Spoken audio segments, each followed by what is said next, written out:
Hey guys, so don't mind the ashy hands. I gotta put some lotion on them. But anyways, this part of the video we're going to be kind of breaking down the components since they have arrived, most of them. I am just missing one AN fitting and my crimping tool. But other than that, we have almost everything to start this install video, and hopefully by after this clip we actually proceed with the install, because it should be hopefully arriving today, those parts.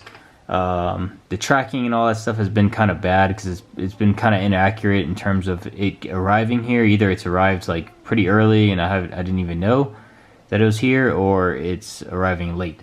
So let's just hope today that it actually arrives. You are going to need this Mocal sandwich plate. We already talked about it. I'm going to leave all the links to all the different pieces that you'll need in the description, but this is the Mocal SP1FT thermostatic plate or sandwich plate. You can see the thermostat in there as well, and it does come with this fitting that adapter that goes through here, and then it has threads to thread onto the existing one on your car, on your Subaru. Pretty much an easy plug and play piece. There is a seal down here that's going to mate with the mating surface where your filter used to go mate with. So it'll give you a nice good seal. You don't have to worry about it leaking, hopefully. You are going to need the AN fittings that come on this side. I didn't know, I thought it was going to come with it, but it didn't, so you have to order those separately. You're going to need 2 of these Setrab 1/2 inch BSP to AN-10 AN straight adapters on there. I got these off of Pegasus Auto, as recommended per October Joe. And I know he gets a lot of shout outs in these videos because, you know, that's the guy that's kind of helping me out with all the technical stuff of this build. It's going to come with just this. You are going to need the seal portion that goes on there, and that is a Dowty 1/2 inch BSP washer. So the outside is metal, and then the inside has this rubber grommet in there, and that's what helps seal it. Because if you don't put it on there, you're gonna leak. Yeah, you're gonna want to hand tighten these on there. Obviously, I'm not gonna tighten them all the way because I'm gonna do that in the rest of the video. But basically, that's what it's gonna look like. Next, you're going to need some AN fittings. So for me, I ordered 3 of these 90-degree Aeroquip push lock fittings or twist locks. I don't forget which term they use. But all it is just a barbed section right here that you basically just push the hose onto, and it doesn't require, you know, like how AN fittings, you have to have the metal sleeve and you got to do all that whole compression thing and just to get it to twist onto there. And sometimes you can get like a leak still or something like that. These are just more simple, push it in and it's good to go. Believe me, if you push this into a hose, even just to try it out, just be careful, because if you even get it halfway or anything like that, it's going to be a pain in the ass to pull it back out. That's what happened with me with one of them that stuck onto the hose, so I had to go ahead and just keep it on there. But basically, you just push it in there, and these barbs are going to help it from backing out, so it's not going to back out. Most people just install them just like that, and then some people will also put an Aeroquip clamp as well as extra security just in case. And then you're gonna want a good hose cutter, a decent one. This one is made by Gates. They're, you know, pretty good, well-known brand. So this is just gonna help with getting a nice straight cut on those hoses. You're not gonna have some angled hoses, and it'll fit nice and flush when it comes down to like pushing it in there. And that's what you want. Next is your hose. Okay, I'm gonna just show you it. This is the one I told you about that I tried to test fit and I couldn't get it back off. You don't have to use these Aeroquip clamps. It's up to you if you want to. These are meant to be set up without them, and they'll hold like pretty high pressures, but this is just an added peace of mind kind of thing to do. This is the Aeroquip Socketless hose. It's meant to be run with, you know, this type of the push lock type fitting. So I want to stick with brand integrity just so I don't run into any weird mishaps or anything. So here's the Aeroquip clamp. I just slid it on there before I forgot, because you don't want to assemble the hose on the other side and put the fitting on, then you can't put these on. So make sure you slide 2 of those on there so it's ready and you don't forget. And then you just got to crimp this on there, which I'm waiting for the tool. This is part 2 of the custom oil cooler install video, or build as well. I know if you guys haven't seen the first video, go ahead and check out the first video before watching this one. We got the sandwich plate, we got everything else we need for this video. I'm gonna put all the parts in the description for you guys so you guys can get everything you need through that way to put together this kit. I'm just gonna name this kit the Lewis Oil Cooler Kit. So anyways, since we're retaining the stock oil cooler, in order to get the sandwich plate to fit, we're gonna have to do some trimming. Not a big deal, it ain't anything hard, guys. I've already marked it with Sharpie. If you could kind of see, we're gonna have to trim out this little side of the wall right here, because if you notice when you take out your oil filter, you unscrew it off, it's like basically like a bowl or like a dish with the little walls around it. The walls don't really serve any real purpose besides like maybe catching something if it does spill a little bit. I really honestly don't know why it's there, because you could pretty much not even have these walls, and as long as it has a mating surface, it's fine. But you're gonna have to cut down this wall, trim it down a little bit right around here, and then you're gonna have to trim around the back side, so I would say about the same distance as well. So all you gotta do is basically take off your oil filter, plop this boy on top, of course without this, because it's not gonna sit all the way on there because of the walls, but it's gonna give you a good idea of where you need to trim around, which is gonna be where these two AN fitting area, where it bulges out this area, you can already see, and then this back area where the right and left backside kind of protrude out. So anything that is outside the circle, basically. So you're gonna trim the walls according to this, and then the same with the back, because it protrudes from the sides. Oh god. And that's just gonna depend on how you want to orientate this, because you could orientate this straight forward like that, you could cant it like that if you want, and in order to get those directions, whichever direction you want to cant it towards or whatever, you gotta trim the wall so that way this could sit all the way down flush into there. If you want, you can cut off the entirety of that entire wall all the way around it, but I'm not gonna do that. I want to keep at least the side ones on there, you know, and then just cut what I need to, because it'd be easier and less of a mess. You should probably have a vacuum running at the same time while you're cutting, so it could suck up all those particles. We're gonna go ahead and we're gonna get a Dremel and we're gonna start cutting. The back half is gonna be hard. I just realized that now. The back portion right here, there's not much space. You got these hoses and wires, so you're not gonna really be able to get your Dremel back there without removing this. You're gonna have to remove this when it comes to cutting the back portion. Just be careful. Put some tape, put some cloth, put all kinds of shit around here to protect the inside of this area, so that way nothing gets in there and you should be fine.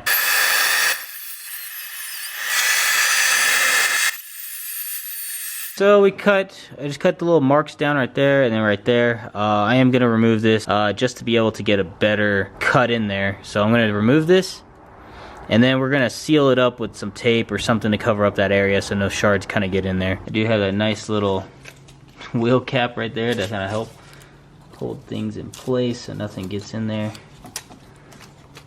And then tape it down. If you guys have a different solution, then use it. You could literally just probably tape up the entire area. But this sits nice and flush and kind of covers things up.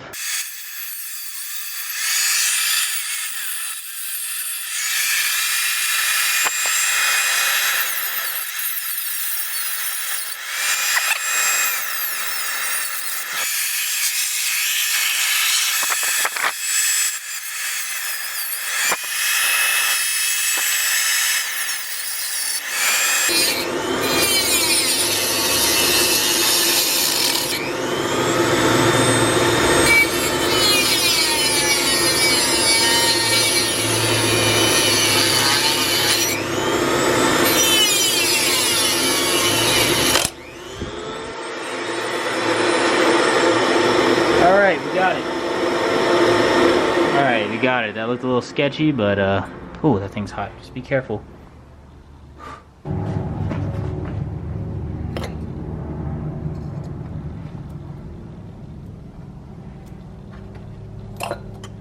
Alright, we're gonna clean this up too. We're not gonna leave this all fucked up and jaggedy. I mean, it's not bad for the first cut. That's all you really need, is just remove the majority of that stuff out the way.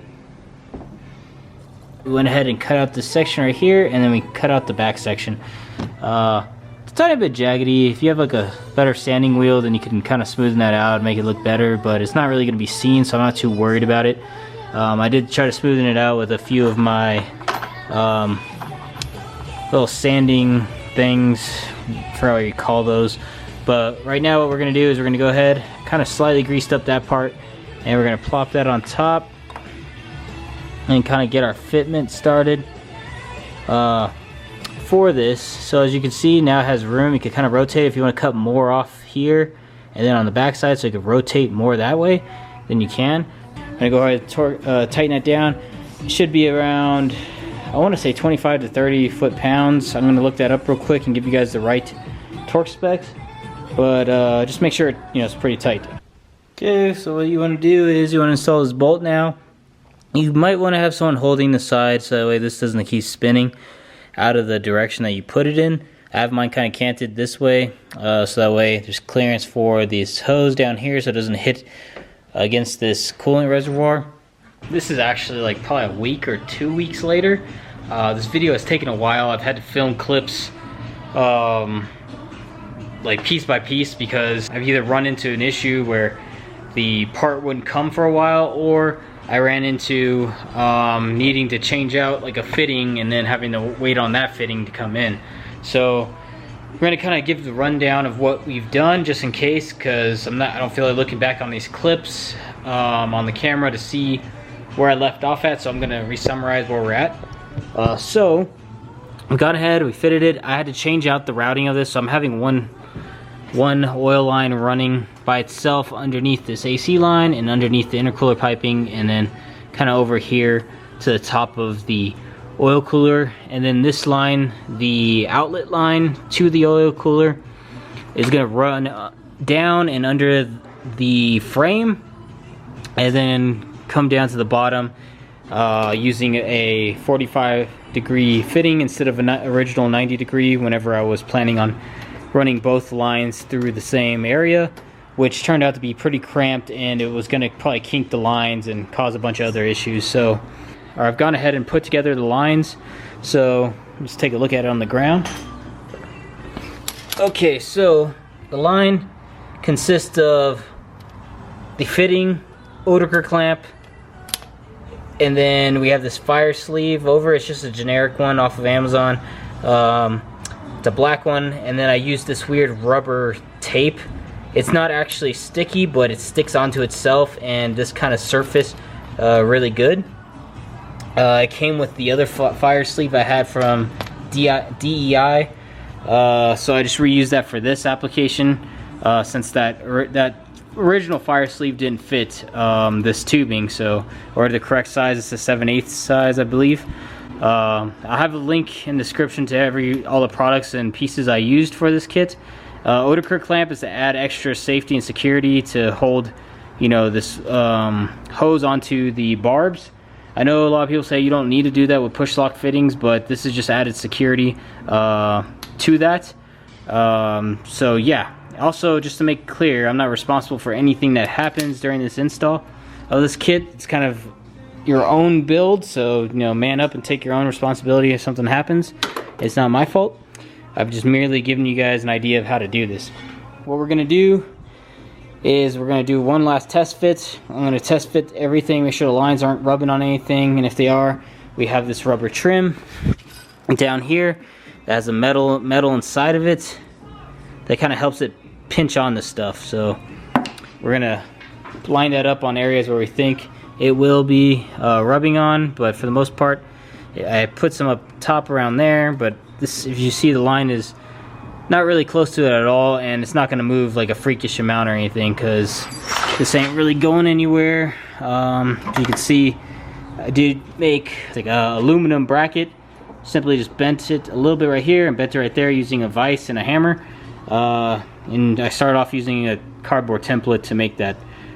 Of course, we use this bolting area. I did kind of shift it by using some washers to kind of push this out more to this side, and a tiny little L bracket, if you see it right here, that goes up right here. So I put a bolt through there and a nut, and then a nut and a bolt through this that I drilled a hole through. And that's the only two mounting locations it has, up here and down there. And it's pretty steady, it ain't moving anywhere, so it's really on there. And then of course you're gonna need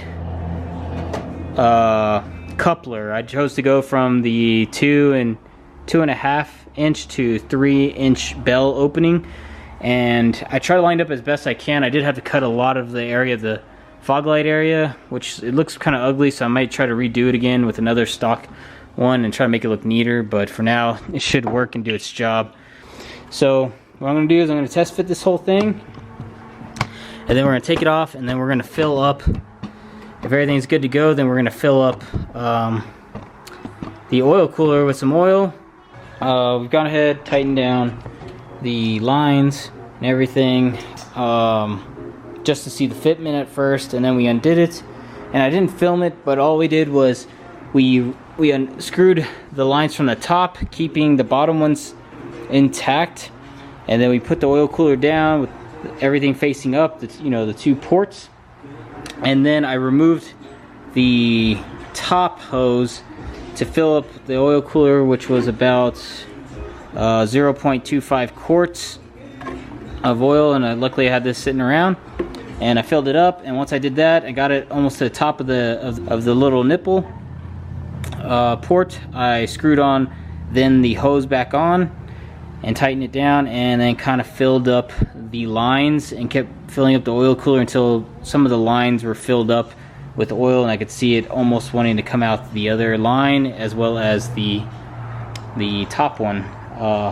And then carefully I put the lines, routed them through with the help of Hayden holding one part of the oil cooler up while I kind of slowly fish these lines through without spilling any of the oil out of it, and then tighten them onto there.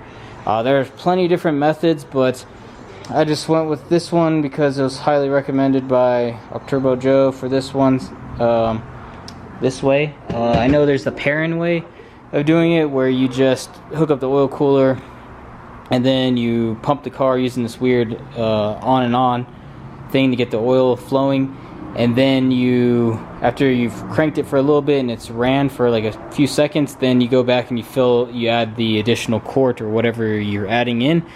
I didn't get to really measure it, but I would say it was about, if I had to guess, I'd say it was probably about ounces. I'd say it was probably about an additional, because at first if I convert it over to fluid ounces from the 0.25, that's 8 fluid ounces. So on the little 8 mark right here on this thing down here. So I'd say I added up to fill up the lines. Probably I would say it'd be safe to say about 12, in between 12 or 16 fluid ounces to make sure the lines are filled. There are different methods people will tell you. There's either you just fill up strictly the oil cooler and then you hook up everything and then go, and then add oil as needed. And if I'm wrong, correct me. But this way it was recommended to me. So we're gonna go ahead, start this, and pray that there's no leaks. And I'll be right back. Okay guys, here we go. We're gonna do a start. Hopefully everything goes good. It's been a while since I even started this car. Let's just hope no oil shoots anywhere. Let's hope no leaks. Alright, let's check.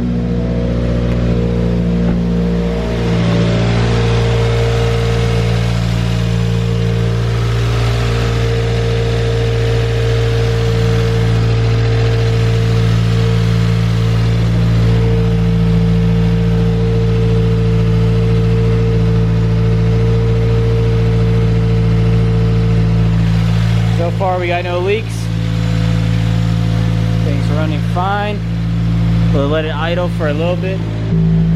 So we'll wait till the oil pressure goes down a little bit, let this thing idle and see if anything happens. I know right now the oil is kind of cold, so it's not having a full flow of oil going through the cooler, so we'll wait and see. So I'll see you guys in a minute. I've gone ahead, turned off the car. I basically let the car run for a long time, pretty much, until it got up to temperature and beyond that, and just kind of, would rev the car a little bit, give it some gas, put a little bit of load on it.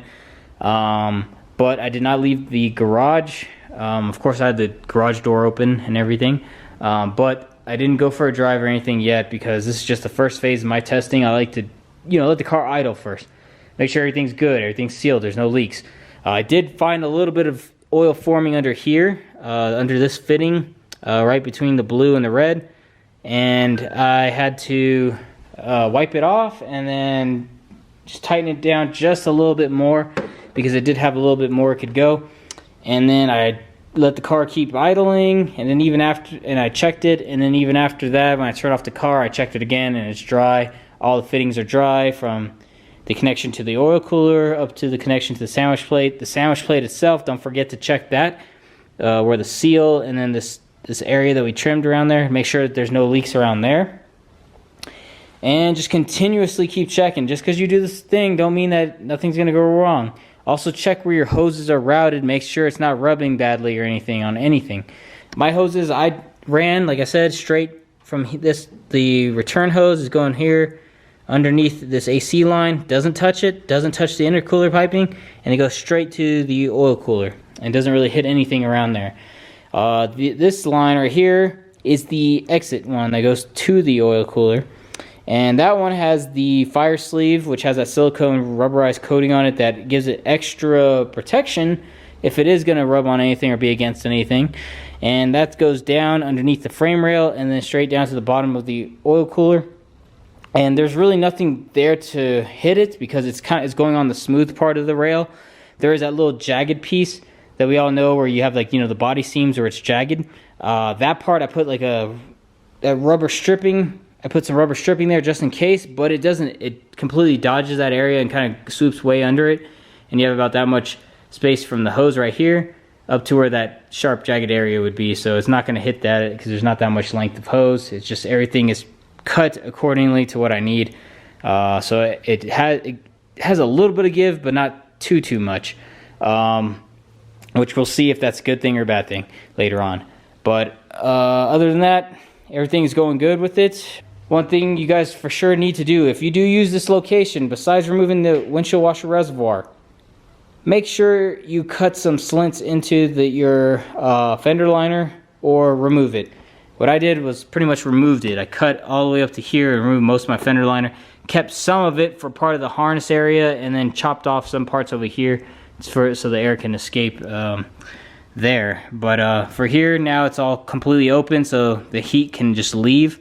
I don't know if that's, you know, a completely good thing or not, but that is just what I had to do because when I tried to cut the little slits, I did kind of cut the fender liner, tore it, so I just said whatever, screw it, I'll just cut it all off. Well, I only drive this car when there's good weather and to the track. So I'm not worried about driving in snow or anything like that or rain because I'm not going to be driving the car during those times. So with that being said, I did it on the other side as well. And this side you got to be careful because I have the ETS intake, so I did leave enough. We're still kind of covering up the intake and protecting it a little bit, but still you're going to be leaving yourself possibly exposed to, you know, having some water get in there. So be careful, try to get that, or try to get one of those, like those little nets that go over the intake so it protects it from water. But other than that, that is it for this video. This video is just sort of to give you sort of an idea on how to do this. You don't have to do it the exact way as I have done it. I will list all the parts though, just in case you want to use this same area and somewhat the same parts. I will list it all in the description. Your hoses, anything from your hoses and lines and fittings, that's all up to you. If you want to go complete full AN fitting style, you can. Or you can just do the push lock style AN fittings, which I like for these because it's simple and, you know, I can know whether, you know, it's leaking from, you know, if it's separated or leaking or whatever. It's just easy to spot check, I guess. So, you know, to each your own, however you want to do it. I know not everyone's going to be able to do this way because they want their windshield washer reservoir, so they might route it to the front. If they don't have a front mount intercooler, then they're good. They could have it in the, you know, one of the better areas. I only chose this area because I don't want to put more crap in the front of my car and block my radiator anymore.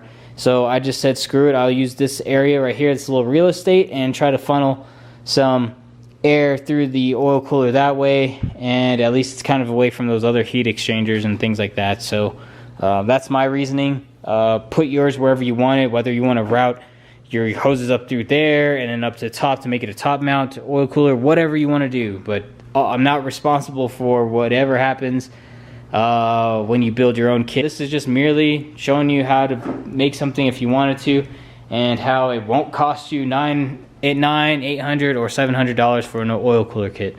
A lot of those kits you buy out there, they're made that way and they cost that much because a lot of people have taken all the guesswork out of it and pretty much have done some R&D and all that kind of stuff. It doesn't really take complete rocket science to make your own kit. The major key thing to take away when you're doing this kit or making your own oil cooler kit is make sure your lines are not rubbing on anything. They're not kinked, especially not kinked.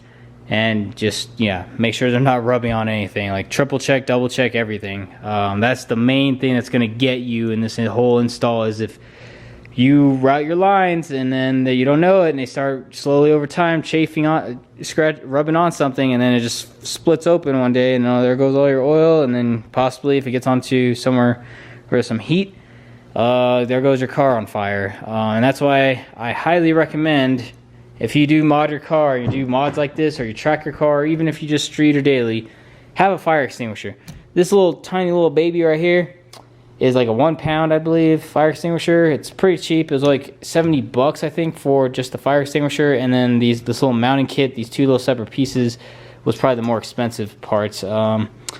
I will try to list that in the description if I can. If not, I'll post it in the next video. But you should always have a fire extinguisher. I'm going to get probably another one for the other side, so I'll have dual fire extinguishers. And then later on, I may upgrade the size of this one to a little bit bigger one that come down to about here or so. We'll see. But that should be good, at least for most little fires. It is a dry chemical one or something like that, so it also, you can spray it in there and not have to worry about also getting electrocuted or anything like that, because it's like shock proof. So you are good. If something catches on fire over here, you can just spray directly into there and kind of try to kill it, and save yourself from the car completely burning down. But that is all I have. Please go ahead, subscribe if you haven't. Hit the notification bell for my next video. I know this one was took a long time to release. There's just so much issues with, parts taking forever to arrive. Either that or, because I'm making my own kit, so no one's done one routed this way or anything like that for this car, so I had to do a lot of guessing or a lot of revisions, meaning I had to reorder different types of angled fittings and stuff like that and play around with that, and that's why it took so long waiting on that to always come in, or new parts. But we got it done. I got you guys the video. Hopefully you get the idea of somewhat how to install it. I know I didn't go super in depth, like piece by piece by piece, how to assemble everything, but there's lots of videos out there to show you how to make lines, fitting lines, oil lines, everything. So I didn't feel the need to explain all that. But yeah, main thing, just continue to check on from here on out. After you install something like this, continue to check every time you can to make sure there's no leaks. Every fitting is tight. There's no leaks around the sandwich plate, things like that. There's no scratches, no chafing on the lines. And that is really it. And monitor your oil pressure gauge if you have one, which will help, because it'll give you an early indicator. If you do get a rupture and then you start losing oil, you're gonna see your oil pressure just start fucking dropping like crazy. So that's why I highly recommend doing these mods in that similar order: oil pressure gauge, then go on to doing the oil cooler and stuff like that. So anyways, I'll see you guys later. Peace.